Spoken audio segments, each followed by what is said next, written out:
नमस्कार मेरे प्यारे साथियों।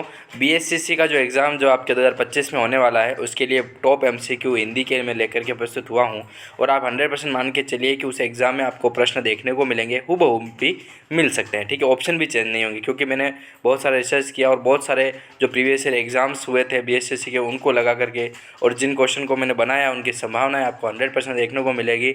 और बिना टाइम गवाए हम शुरू करते हैं इस टेस्ट सीरीज़ को और काफ़ी इंपॉर्टेंट क्वेश्चन जो है वो यहाँ से देखने को मिलने वाले। ये हमारी विश्वास बना करके आप पढ़िएगा। ठीक है दोस्तों, तो चलिए शुरू करते हैं। बीएससीसी हिंदी के मैं आपको एमसीक्यूज़ जो है वो आपको पढ़ाने का पूरा प्रयास करूँगा और आपके एग्ज़ाम से पहले मैं आपको हर सब्जेक्ट वाइज तरीके से जो है वो ऐसे एमसीक्यूज़ लेके प्रस्तुत होऊंगा और इनके मैं आपको पीडीएफ नोट्स भी देता रहूँगा आपको हमारे ऐप के माध्यम से। मतलब आपको अब निश्चिंत हो जाइए, आपको कहीं पर भी कोचिंग की ज़रूरत नहीं पड़ेगी, आपको कोई किताबें लाने की ज़रूरत नहीं पड़ेगी। आपको जो क्वेश्चंस हैं वो यहाँ से कवर होते जाएंगे और आप 100% मान के चलिए क्वेश्चन आपको देखने को मिलने वाले हैं। तो चलिए हम शुरू करते हैं। एसके स्टडी एकेडमी के द्वारा बीएससीसी हिंदी की एमसीक्यू सीरीज चलाई गई है तो उसको हम शुरू करते हैं। चलिए, पहला प्रश्न आता है कि पुस्तकालय शब्द में संधि कौन सी है। पुस्तकालय जो शब्द है उसमें संधि कौन सी है। ऑप्शन आपके सामने है। ऑप्शन ए विसर्ग संधि, ऑप्शन बी यण संधि, ऑप्शन सी दीर्घ संधि या ऑप्शन डी अयादि संधि। ठीक है, एक ऑप्शन और जोड़ा गया है जिसका नाम है अनुत्तरित प्रश्न, ऑप्शन नंबर ई।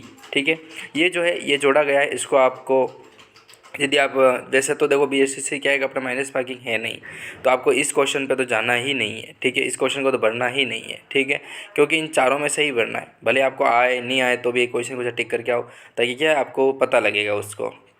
ठीक है, और उसका आंसर जो है वो मिलेगा तो ठीक है, नहीं मिला तो अपने माइनस मार्किंग में से है, नहीं तो नुकसान भी नहीं है। ठीक है, लेकिन इस ई ऑप्शन को नहीं पढ़ना है। तो चार ऑप्शन आपके सामने हैं। पुस्तकालय शब्द में कौन सी संधि है, तो विसर्ग संधि, यण संधि, दीर्घ संधि, अयादि संधि।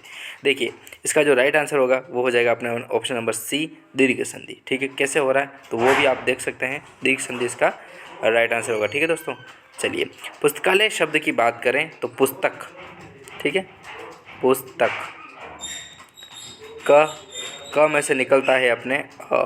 ठीक है, मैं यहाँ लिख देता हूँ प्लस आलय बनेगा पीछे। ठीक है, अब इतना बड़ा लिखा नहीं जाएगा, यहाँ मैं आ कर देता हूँ अ, और जब आ मिलता है तो बनता है आ। ठीक है, और यही आ जुड़ करके पुस्तक आलय बनता है। ठीक है, तो आ यहाँ से हट जाता है तो लय रह जाता है, तो पुस्तक प्लस पुस्तक धन आलय जो होगा वो बनेगा अपने पुस्तकालय। ठीक है, इस तरीके से वैसे तरीके से और बात करेंगे, लेकिन अब अभी एमसीक्यू सीरीज़ जो है उसको हम कवर कर रहे हैं तो काफ़ी इम्पोर्टेंट भी है क्वेश्चन। चलिए बात करते हैं पर्यायवाची शब्द का सही विकल्प नहीं है। ऐसा कौन सा पर्यायवाची है जिसका विकल्प नीचे दिए गए उनमें से सही नहीं है। ऑप्शन ए हस्त, कर, पाणी। तो ऑप्शन बी आता है कि जिह्वा, रसना, अक्षी। ऑप्शन सी है कि हेम, कनंक, स्वर्ण। ऑप्शन डी आता है कि जनकी, अम्बा और माता। ठीक है, ऑप्शन ई मैं बार बार नहीं दोहराऊंगा, आप समझ जाइएगा। तो पर्यायवाची शब्द का सही विकल्प नहीं है। ठीक है, ऐसा कौन सा ऑप्शन है जिसमें पर्यायवाची शब्द सभी मेल नहीं खाते हैं। ठीक है, तो जल्दी से आंसर बताइए क्या होगा।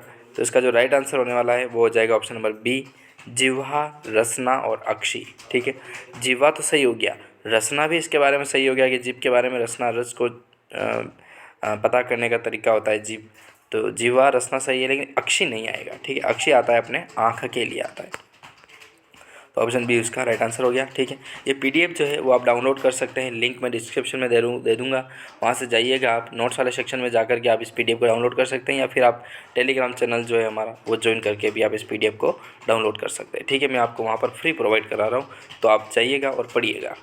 प्रश्न आता है कि संवाद शब्द में उपसर्ग कौन सा है। देखिए, संवाद जो शब्द है उसमें उपसर्ग कौन सा है। ऑप्शन ए सु, ऑप्शन बी स, ऑप्शन सी सम या ऑप्शन डी सम। तो देखिए, एक में तो म हलंत है और एक में म हलंत नहीं है। ठीक है, पूरा है, तो ये आप कंफ्यूज नहीं होना है और आप तरीके से ढूंढना है आप। तो संवाद शब्द में उपसर्ग जो होगा दोस्तों वो हो जाएगा अपना सम और म इसमें हलंत होगा। ठीक है, सम जो है वो संवाद शब्द में उपसर्ग है। ठीक है, सम धन्यवाद। ठीक है, वाद यानी बातें करना, तो ऑप्शन सी उसका राइट आंसर था। ठीक है, और मैंने यहाँ पे व्याख्या में ऑप्शन लिखे हुए भी हैं। ठीक है, ताकि आपको जो है वो आंसर ढूंढने की ज़रूरत नहीं पड़ेगी। ठीक है, जब मैं पीडीएफ आपको दूंगा तो। फिर प्रश्न आता है कि मुहावरा शब्द किस भाषा में आकर हिंदी में प्रयुक्त हुआ है। मुहावरा जो शब्द है वो किस भाषा में आकर के जो है वो हिंदी में प्रयुक्त हुआ है? ऑप्शन आपके सामने है। ऑप्शन ए अरबी, ऑप्शन बी चीनी, ऑप्शन सी संस्कृत या ऑप्शन डी पश्तो। तो मुहावरा शब्द जो है वो किस भाषा में हिंदी में आकर प्रयुक्त हुआ है? तो वो अपने हुआ है दोस्तों अरबी भाषा में। ऑप्शन ए इसका राइट आंसर है। ठीक है, चलिए नेक्स्ट प्रश्न की ओर बढ़ें।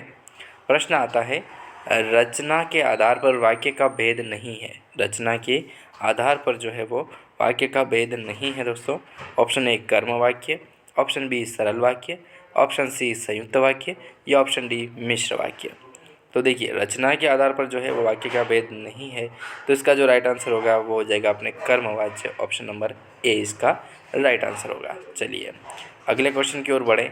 तो कमल और घोड़ा का सही पर्यायवाची है।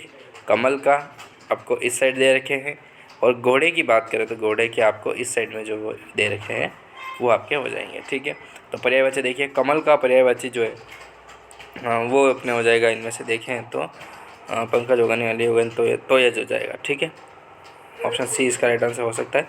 घोड़े की बात करें तो हाय हो जाएगा। हाँ, तुरंग सैंधव हाय ये जो नाम है ना ये घोड़े के पर्यायवाची होते हैं। ठीक है, तो ऑप्शन सी इसका जो है वो राइट आंसर होगा। ठीक है, तोयज और हाय। चलिए नेक्स्ट क्वेश्चन की ओर बढ़ें। तो देखिए सही वर्तनी वाला शब्द है। नीचे आपको ऑप्शन दे रखे हैं, इनमें से सही वर्तनी वाला कौन सा है? ऑप्शन ए अतिशयोक्ति, ऑप्शन बी अभयारण्य, ऑप्शन सी श्रीमती या ऑप्शन डी सभी या अनुदित प्रश्न। ठीक है, तो जल्दी से जल्दी आंसर बताने की कोशिश कीजिएगा कि सही वर्तनी वाला शब्द है। तो ऑप्शन बी इसका राइट आंसर होगा अभयारण्य। ठीक है, अभयारण्य नहीं होता है, अपन क्या लिखते हैं? अभयारण्य लिखते हैं। ठीक है, अभयारण्य। अब ये तो यार गलत ही है ना, ऐसे अपन शुरू से ऐसे पढ़ते आए हैं लेकिन अपन गलत पढ़ते आए हैं। ठीक है, तो आप इसको नहीं जाना, अभयारण्य होता है। ठीक है, चलिए नेक्स्ट क्वेश्चन आता है अपना, रीति विरुद्ध कार्य करना उपयुक्त मुहावरा है। रीति के विरुद्ध कार्य करना उपयुक्त मुहावरा कौन सा है?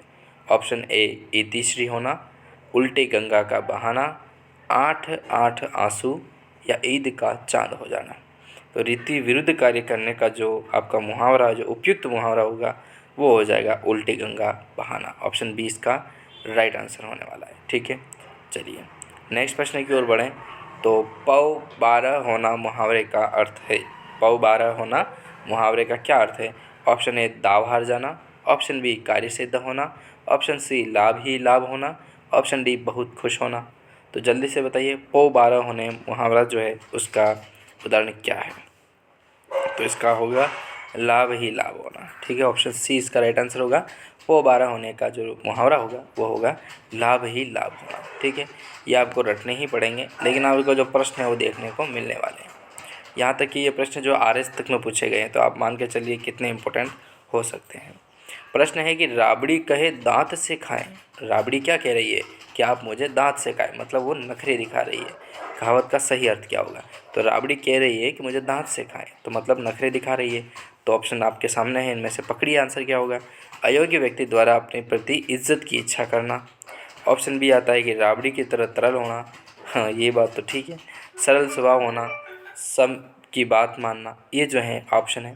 तो देखिए राबड़ी कह रही है कि मुझे दांत से खाएं, मतलब वो नखरे दिखा रही है। तो इनमें से आपका जो ए ऑप्शन है ना वो इस पर सटीक बैठ रहा है। देखिए कैसे कि अयोग्य व्यक्ति द्वारा अपने प्रति इज्जत की इच्छा करना। देखो व्यक्ति अयोग्य है, उसमें कोई योग्यता नहीं है, लेकिन वो अपने इज्जत करने के प्रति जो है वो प्रकट कर रहा है। ठीक है, वो चाह रहा है कि आप मेरी इज्जत करें, तो ऐसा कोई होगा नहीं। तो राबड़ी कह रही है कि मुझे दांत से खाए, मतलब वो भी नखरे दिखा रही है और इधर अयोग्य व्यक्ति जो है वो भी अपने नखरे दिखा रहा है। तो इस तरीके से हमने टॉप MCQs जो है वो अपने पूरे विस्तृत तरीके से बात करी है और काफ़ी इंपॉर्टेंट प्रश्न जो है वो यहाँ से आपको मिलने वाले हैं। रिपीट करना चाहता हूँ कि आपने PDF डाउनलोड नहीं की है दोस्तों, तो जल्दी से जाइए, लिंक मैंने डिस्क्रिप्शन में दे रखा है, उससे कीजिएगा, या फिर आप चाहें तो हमारा टेलीग्राम चैनल ज्वाइन कीजिए, उससे कीजिएगा। लेकिन कुछ भी करके आपकी पढ़ाई में कोई कमी नहीं रहनी चाहिए। ठीक है, मैं तो यही चाहता हूँ और आप भी यही चाहेंगे। तो चलिए मिलेंगे नेक्स्ट वीडियो में, तब तक के लिए जय हिंद दोस्तों।